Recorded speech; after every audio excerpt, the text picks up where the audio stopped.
In 1976, the world teetered on the brink of nuclear war over a tree.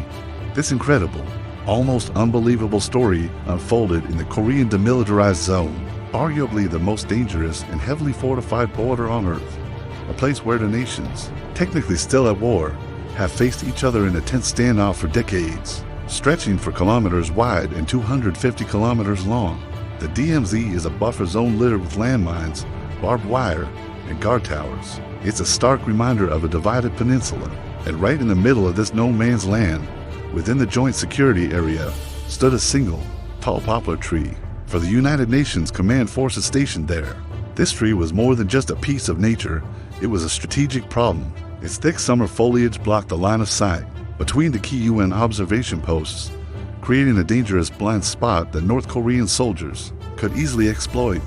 So, on the morning of August 18th, a small team of American and South Korean soldiers, accompanied by 5 Korean Service Corps workers, ventured into the area to trim the problematic branches. It was supposed to be a routine maintenance job, a simple task they had performed before without any issue.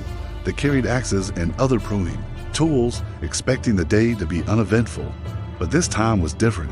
Shortly after they began their work, a group of about 15 North Korean soldiers, led by a notoriously aggressive officer named Lieutenant Pak Chul, arrived on the scene. Pak immediately and furiously demanded that the trimming stop. The American commander, Captain Arthur Boniface, ordered his men to continue, pointing out that they were well within their rights to maintain the area. This is where the situation spiraled out of control.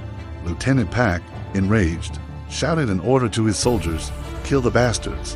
What followed was a sudden, brutal, and horrifying attack. The North Korean soldiers, now numbering around 30, swarmed the unprepared UN team. They grabbed the axes from the workers and used them as weapons. In the chaos that ensued, 2 American officers, Captain Arthur Boniface and First Lieutenant Mark Barrett, were tragically killed. The attack was swift, shocking, and utterly barbaric. It was a cold-blooded murder in broad daylight. News of the unprovoked attack sent shockwaves all the way to Washington, D.C. The White House was outraged. President Gerald Ford and his top advisors, including Henry Kissinger, convened emergency meetings. The incident was a direct challenge to American military presence and credibility. A response was necessary, but it had to be carefully calculated.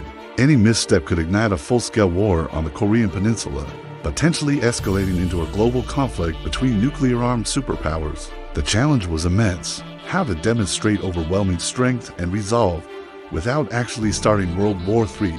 The answer came in the form of one of the most audacious and heavily armed tree trimming operations in history. They named it Operation Paul Bunyan. This was not going to be another quiet pruning mission. This was a massive show of force, designed to be undeniable and intimidating. In the early morning hours of August 21st, just 3 days after the attack, Operation Paul Bunyan was launched. The scale was staggering. A convoy of 23 American and South Korean vehicles rolled into the joint security area. A special forces team of 64 men, armed with pistols and axe handles, escorted the engineers. But that was just the ground force. Overhead, the sky was filled with American military might. 27 helicopters, including Cobra attack gunships, circled the area. B-50 Stratofortress bombers, capable of carrying nuclear weapons, flew high above from their base in Guam, escorted by F-4 Phantom and F-5 Freedom fighter jets. An aircraft carrier, the USS Midway, was moved just offshore. In total, thousands of troops were on high alert, ready for anything. All of this incredible power, this massive military mobilization, was focused on a single objective: to cut down one poplar tree. At the heart of this immense operation was a small team of combat engineers. While surrounded by an army, their only equipment for the mission was chainsaws. As they approached the tree, the world held its breath. North Korean soldiers quickly gathered at their posts, watching in disbelief, their machine guns ready. But as the roar of the chainsaws filled the air, they did nothing.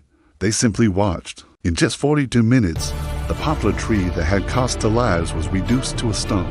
The mission was a success. The show of force had worked. In a highly unusual move, the day after Operation Paul Bunyan, North Korea's leader, Kim Il-sung, conveyed a message to the UN command expressing regret over the incident. While not a full apology, it was a rare admission and a significant de-escalation.